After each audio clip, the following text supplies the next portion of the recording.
Do's and don'ts semasa mengambil gambar ataupun video menggunakan smartphone. Okay, do's and don'ts. Alright. Apa yang patut kita buat, apa yang kita tak patut buat sewaktu kita ambil gambar dan juga video menggunakan smartphone. Okey, yang pertama sekali, anda tengok macam benda ni sangat-sangat remeh-temeh. Orang tak ambil kisah pun kan. Sebenarnya ini memainkan peranan yang penting. Lens ni sangat-sangat, lens kamera dekat smartphone kita tu, sebelum kita start untuk ambil gambar, sebelum kita start untuk ambil video, make sure pastikan lens kamera kita tu bersih daripada habuk ataupun daripada wap-wap kan, titisan air hujan ke kan. Kat dalam poket kita mungkin ada habuk. Kadang-kadang anda boleh nampak gambar tu macam nampak blur, wap-wap macam tu, kelabu-kelabu kan. Itu mungkin salah satu faktor sebab kita tak bersihkan lens kamera kita. Make sure pastikan kita set fokus kita. Kat mana kita nak fokus, dekat gambar apa yang kita nak fokus. Saya nak highlightkan yang di depan, sambal yang kat depan, sambal super spicy, penutup warna hitam. Kat sini anda boleh lihat botol depan tu lebih sharp berbanding yang belakang kan. So bila kita tekan kamera, akan ada dia punya 4 segi. Okay, kita touch je screen yang mana, subjek mana yang kita nak fokus. Lockkan dia.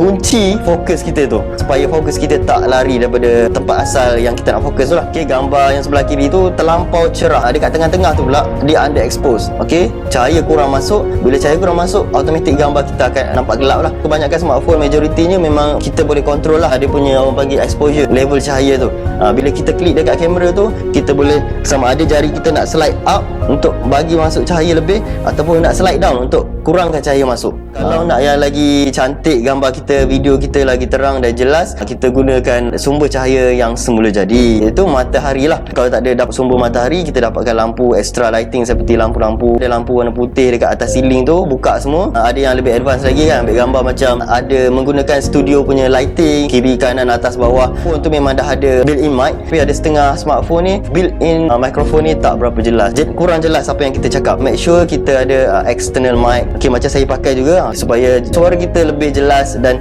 audio lebih berkualiti seiring dengan video kita lah. The rule of thirds technique. Okay, dengan menggunakan grid line. Bila kita beli phone tu memang tak akan ada grid line. By default memang tak ada. Kita sendiri yang kena turn on, dan kemudian baru kita boleh menggunakan grid line yang ada pada smartphone kamera kita. Kita menggunakan grid line. Okay, di mana grid line ni, okay, petak-petak ada 9 petak macam tu. Sebab apa kita gunakan ni? Nampak lebih, orang kata balance, lebih seimbang lah, menarik dan juga nampak lebih natural. Seperti anda lihat yang sebelah kanan sekali tu ada sambal cik no super spicy. Okay, di mana fokus ni adalah pada subjek saya pada belah kiri lah, sambal super spicy ni. Teknik ni sudah lama diterapkan oleh fotografer profesional. Ini pun yang penting sekali, jangan menggunakan fungsi zoom in. Kalau yang zoom in tu yang belah kiri tu memang nampak agak blur, dia tak nampak sharp seperti yang kanan yang standard ni. Fungsi zoom in dalam kamera, fungsi zoom in dalam smartphone perkara yang berbeza lah. Majoriti smartphone yang mid-range smartphone menggunakan digital zoom in, kamera pula menggunakan optical zoom in. Yang smartphone pakai ni, semakin kita zoom in, semakin dekat, semakin